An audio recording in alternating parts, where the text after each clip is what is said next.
Assalamualaikum warahmatullahi wabarakatuh. Alhamdulillah wa syukurillah thumma salatu wassalam ala Rasulillah.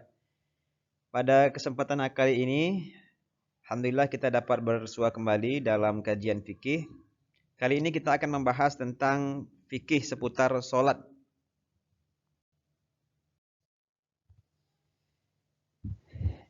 Ya, sebagaimana yang kita ketahui bahwa solat ini adalah merupakan salah satu rukun Islam. Ya, banyak sekali dalil-dalil yang memerintahkan untuk mengerjakan solat. Wa aqimus shalah wa atuz zakah. Dirikanlah solat dan tunaikanlah zakat. Wa amur ahlaka bis shalah, ajak keluargamu untuk solat. Inna salata tanha 'anil fahsya'i wal munkar. Sesungguhnya solat itu mencegah perbuatan keji dan mungkar, dan masih banyak sekali ayat-ayat yang lain. Bahkan dalam suatu ayat, ya, ada penduduk neraka yang ditanya oleh penduduk surga. Kata penduduk surga, "Masalakakum fi saqar?" Wahai penghuni neraka, kenapa kalian bisa sampai ke neraka Saqar ini? Qalu lam nakum minal musallin. Mereka mengatakan, dulu kami di dunia tidak salat. Ya. Jadi orang-orang yang meninggalkan salat ini di akhirat nanti, ya, dia akan mendapatkan dosa besar. Tapi kalau dia mengingkari kewajiban salat ini, maka kata Nabi dia termasuk adalah orang yang kafir. Barang siapa yang meninggalkan solat, ya, dengan sengaja, faqad kafara, maka dia telah kafir. Kemudian di dunia, ya, menurut imam-imam mazhab dikatakan bahwa hukuman di dunia ada yang mengatakan dibunuh, ada yang mengatakan dipenjara, ya, paling kecil diberikan sanksi dipukul. Apa syarat untuk melaksanakan sholat? Yang pertama syarat wajib, ya. Yang pertama muslim. Ini wajib melaksanakan sholat. Kemudian baligh. Ya, ini wajib melaksanakan sholat. Tapi anak-anak juga, ya, kata Nabi, perintahkanlah anakmu yang berumur 7 tahun untuk melaksanakan sholat. Kalau tiba umurnya 10 tahun, maka kalau dia tidak mau sholat, maka dipukul. Ya, tentunya dengan pukulan yang mendidik. Tapi kewajiban sholat ini diwajibkan bagi orang yang sudah baligh. Namun, ya, bagi anak-anak juga sudah diajarkan agar nanti ketika sudah baligh dia sudah terbiasa untuk sholat. Kemudian berakal. Jadi orang gila itu tidak wajib sholat karena dia tidak tahu, tidak mengerti. Kemudian yang kedua ada syarat sah. Ya, syarat sah sholat itu pertama tahu udah masuk waktu. Nah, maka dia wajib melaksanakan sholat. Kalau belum masuk waktu, ya tidak wajib. Kemudian suci dari hadas, ya, suci dari hadas, suci dari najis, ya. Kemudian menutup aurat dan menghadap kiblat.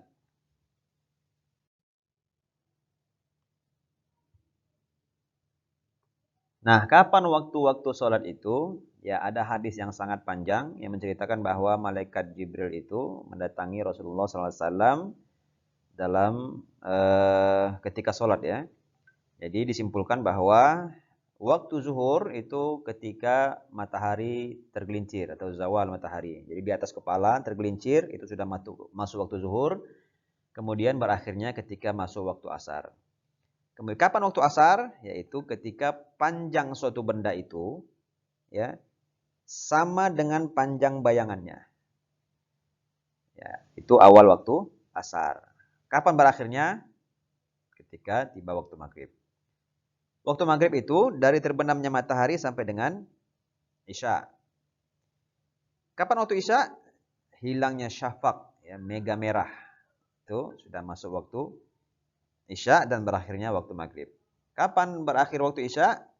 Sampai dengan sholat subuh. Dan sholat subuh ini adalah dimulai dari terbit fajar sampai dengan terbit matahari.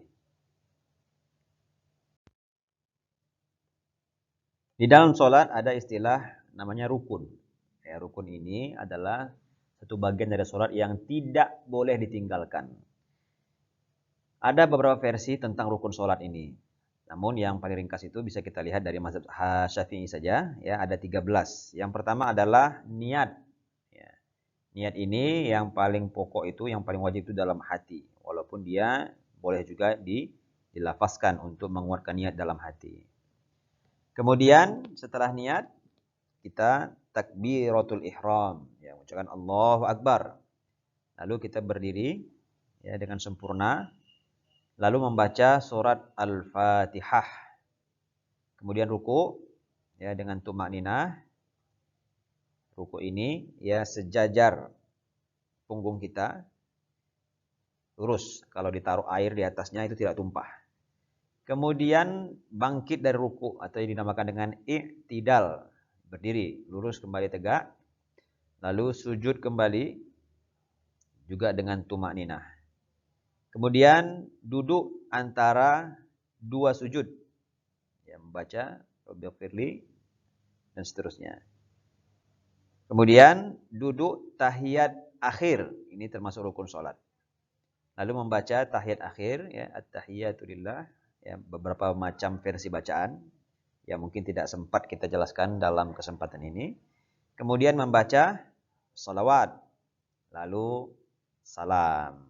Dan ini dilakukan dengan tertib, tidak boleh terbalik-balik. Ya, ini ada 13 rukun salat. Selain rukun salat, ada juga sunnah salat yang dipraktekkan oleh Rasulullah SAW, tapi tidak termasuk rukun ya. Dalam mazhab Syafi'i itu sunnah itu terbagi dua. Ada namanya sunnah ab'ad. Ya, sunnah ab'ad ini kalau ditinggalkan maka dia harus sujud sahwi, yaitu seperti tasyahud awal. Nah, ketika kita lupa tasyahud awal, maka sholatnya tetap sah. Tapi kita di akhir sholat menambah dengan sujud 2 kali, yaitu sujud sahwi. Kemudian sholawat. Nah, lalu ada kunut subuh. Kalau tinggal kunut subuh dalam mazhab Syafi'i ini kita disunahkan untuk sujud sahwi. Yang kedua ada namanya sunat hayat. Ya, ini ya boleh dikerjakan dan baik sekali sunnahnya. Tapi kalaupun tinggal dia tidak membatalkan sholat. Yaitu mengangkat tangan, bersedekap. Kemudian membaca doa iftitah. Ya boleh dengan beberapa macam versi bacaan. Ada Allahumma ba'id baini, ada Allahu berkabira, ada wajah tu wajhiyah, dan lain sebagainya. Kemudian membaca ta'awudz atau a'udzubillahi minasyaitonirrajim sebelum membaca Bismillah Al-Fatihah. Kemudian membaca ta'min, itu mengucapkan amin setelah membaca waladhdallin. Lalu kita membaca ayat-ayat yang kita hafal. Kemudian takbir intiqal atau takbir berpindah. Takbir ketika ruku Allahu Akbar, takbir ketika bangkit dari ruku. Ini takbir intiqal namanya, takbir perpindahan. Ada tasbih, membaca subhana rabbil azimi atau subhana rabbil a'la ketika ruku dan sujud. Meletakkan tangan di paha waktu duduk. Kemudian duduk iftirash, tawaruk pada tahiyat akhir, kemudian salam yang kedua. Ini adalah sunnah hayat dalam sholat.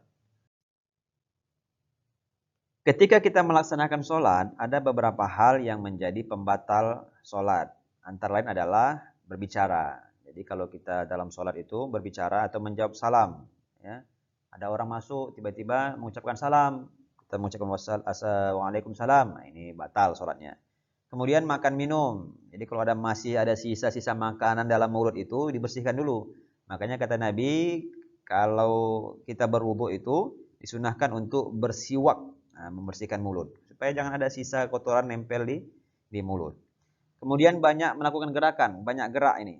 Nah, jadi kalau dia geraknya dalam ya gerak-gerak wajar ya itu dibolehkan. Tapi kalau sudah melakukan banyak sekali gerakan, ini sholatnya batal. Kemudian tidak menghadap kiblat. Nah, kecuali mungkin ketika kita dalam kondisi yang tidak tahu arah kiblat. Nah, ini boleh. Kemudian terbuka auratnya. Lalu berhadas. Kemudian terkena najis, tertawa, hilang akal, berubah niat dan meninggalkan salah satu rukun yang kita sebutkan tadi. Sekarang kita masuk ke pembahasan tentang sholat jamaah. Apa hukumnya melaksanakan sholat berjamaah, ya, khususnya bagi laki-laki? Para ulama berbeda pendapat.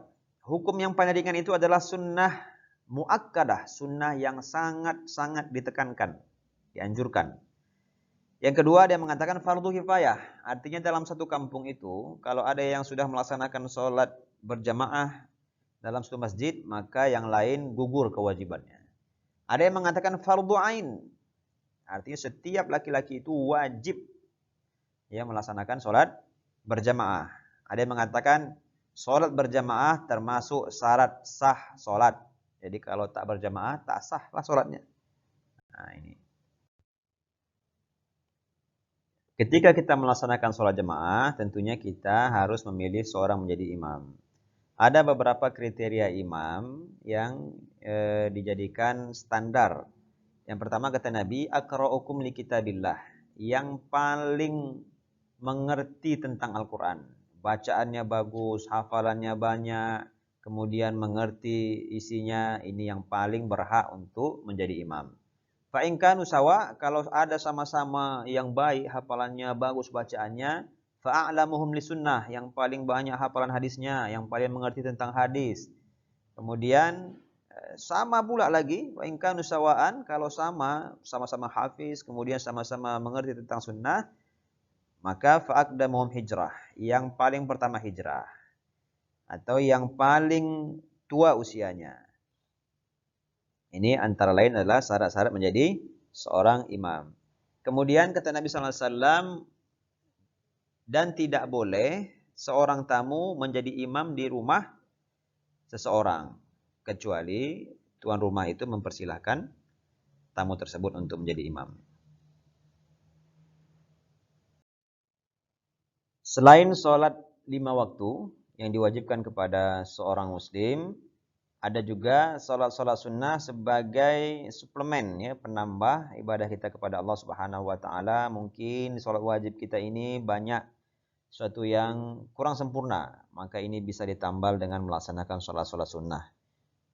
Dan setiap sholat sunnah itu memiliki banyak sekali keutamaan masing-masing. Ada sholat sunnah rawatib yang dikerjakan ya baik qobliyah maupun ba'diyah. Ada sholat sunnah duha dikerjakan ketika matahari mulai naik, meninggi.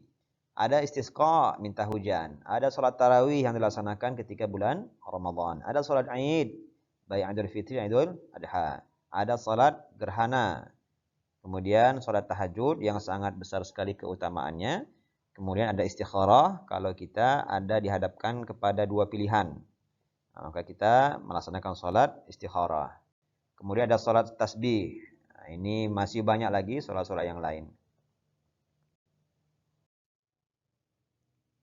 Ya, sholat sunat rawatib yang mengiringi sholat-sholat wajib, ini ada yang muakkadah dan ada ghairu muakkadah. Muakkadah ini artinya adalah yang sangat dianjurkan, ditekankan.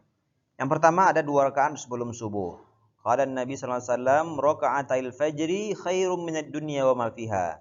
2 rakaat fajar atau 2 rakaat sebelum subuh itu lebih baik dibandingkan dunia dan seisinya.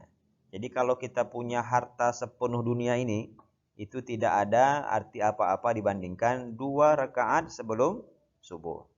Kemudian 2 rakaat sebelum zuhur, 2 rakaat sesudah zuhur, 2 rakaat sesudah maghrib, dan 2 rakaat sesudah isya. Ini adalah sholat-sholat rawatib yang muakkadah.